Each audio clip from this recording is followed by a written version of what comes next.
Greetings everyone and welcome back to 365 Days of Prog. Today we're going to be reviewing A Curious Feeling by Tony Banks. Hi, my name's Naomi. I'm an avid progressive rock fan, but I'm a long ways from knowing all the prog albums out there. But this year, I'm gonna give it a try. This is 365 Days of Prog. Tony Banks, you know him, it's Tony Banks from Genesis, the seminal player on the keyboards, and this is his first solo album, and here are some of my favorite bits from this album.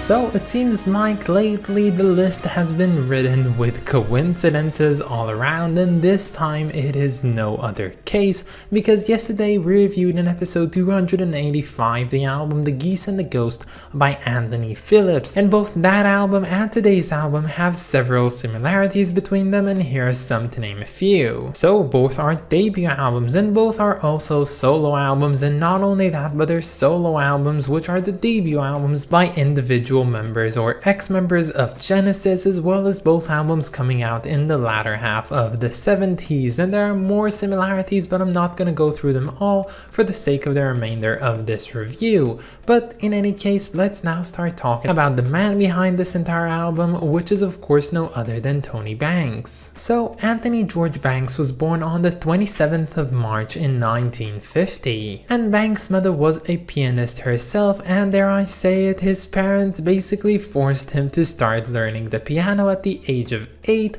which at first he kinda hated, but as the time went on he started really loving it, and he also started really getting into classical music and even reciting classical pieces by ear. But at the age of 13 he would be replaced by a very unsuited teacher who would make him despise listening and playing classical music, and instead he would go on to start reciting radio pieces by ear. But then after only 2 months he would be replaced with yet another teacher, and then his love for the classical arts would once again re-emerge. And in 1963 Banks would start attending the Charterhouse School in Surrey, England, where he would form a band alongside with his friend Peter Gabriel that would be called Garden Wall. And well, that band would disband alongside yet another school band called Anon, and the two would merge to create one band altogether. And at this point I kind of feel like I'm repeating myself over what I said about yesterday's episode, but the main premise is that both bands basically merged into one band and then made a demo tape, which was picked up by no other than Jonathan King, who decided to produce and help them record their debut album and named them Genesis and let them publish their debut album called From Genesis to Revelation. And Tony Banks' run with Genesis was a great hit, and he's actually one of the few members who's played on all of the Genesis albums, all 15 of them,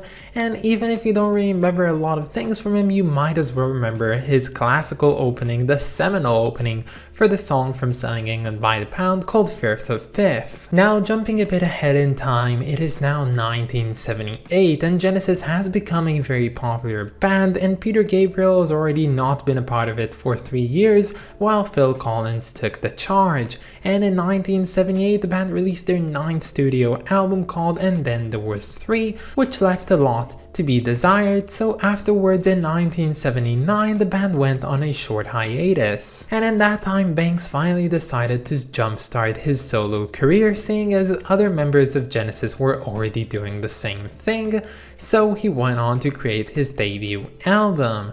Now this album, titled A Curious Feeling, is actually a concept album, and I do believe that it's only right if I would elaborate a bit about the story behind it. So the basic premise premise of this entire album's concept is about a man who wishes for wisdom and happiness in the condition that should he ever fall in love, all of this would be taken from him as well as the remembrance of his past self. And that's a cool concept for sure, but the thing with this album, it really doesn't follow through with getting it across quite finely. Personally, I got into this album not knowing that it was in any way conceptual, and listening to it, there was nothing about it that really told me it would be otherwise. And in a way, this album is pretty simplistic. A player that was once always hidden from the limelight in Genesis and always did his magic in the background now puts himself in the front, and well, it's interesting to say the least. Now, there really aren't a lot of players on here, so of course we have Tony Banks basically doing everything but the vocals and the drumming. The drumming was actually given to Chester Thompson, who you might know from the Mothers of Invention, and the singing is done by Kim Beacon, which you might know from String Driven Things. And it's all spearheaded by the compositions created by Tony Banks. And this album, well, it's an interesting one. It's not that progressive. I think the best description for it has to be crossover prog, because it does dabble a lot with the premises of soft rock and just contemporary music. It is comprised mostly of two pieces, ones being the ones with the vocals and the singing on them, and the other ones being the mostly instrumental tracks, which feature most of the brilliance of Tony Banks on the keyboards. And the funny thing about this album is that it seems that it never really integrates the two together. You either have a singing track or you have a solo instrumental track, but you don't really get the two together. And the only track on here to really do this is actually the track called You, which is my personal favorite from this album just for this reason alone. And while this album is good in its own right, knowing Tony Banks and comparing everything that he does on here to what he did with Genesis does make this one feel a lot like a lackluster album. And despite this album peaking for about 5 weeks at the 21st place in the UK charts, it still doesn't really make for a very memorable listen, especially in the pages of time. Many consider this one to be the best of Tony Banks' solo works, but honestly, looking at the rating for this one, you can see definitely that his solo career as a whole wasn't really favorable, at least not with progressive rock fans. I would have to describe this album as being pleasant and not really more than that. There's really not a lot of qualities on here that make it that much memorable. I do think that it makes for an interesting background piece to play when you're like with friends. It doesn't really intrude anything that's going on, it's just kind of there, and I do think that it's a nice album, but I don't really see a lot of reasons for coming back to it. So this album cover features a painting by the Australian painter Enzo Roberts called Woolowait, the Boatman of the Dead. And I must admit that upon a first look of this album cover, I actually thought that this was a photograph, because it is drawn in a very realistic way and it does encapsulate the way that our eyes and cameras perceive light. But of course this is a painting, and now that I look closer into this one, I can definitely see that as well. And all in all, this cover is just kind of an okay cover. It's not bad, definitely, it looks good, but it's not that special as well, and I do believe that it's pretty much synonymous with the way that I feel about this album. So this album is gonna receive my least favorite rating out of my 1 to 10 scale, and that's of course a rating of 7 out of 10. But that's about it, guys. I hope that you enjoyed this video, and stay tuned for tomorrow because we're gonna be listening to Captain Tarthapalm by Jean Cohen-Solel, or it might be Jean Cohen-Solel. I actually don't really know, I'm not sure on that. Anyway, I'd love to thank my lovely supporters over on Patreon, so thank you so much to Clay Wan, Wrist of Kings, and Lindsay Haycox. You guys are just the best. And if any of you want to support me over on Patreon, you can find the link down in the description or in my about page. But that's about it, guys. Have a wonderful day, and I'll catch you all tomorrow. Bye, guys.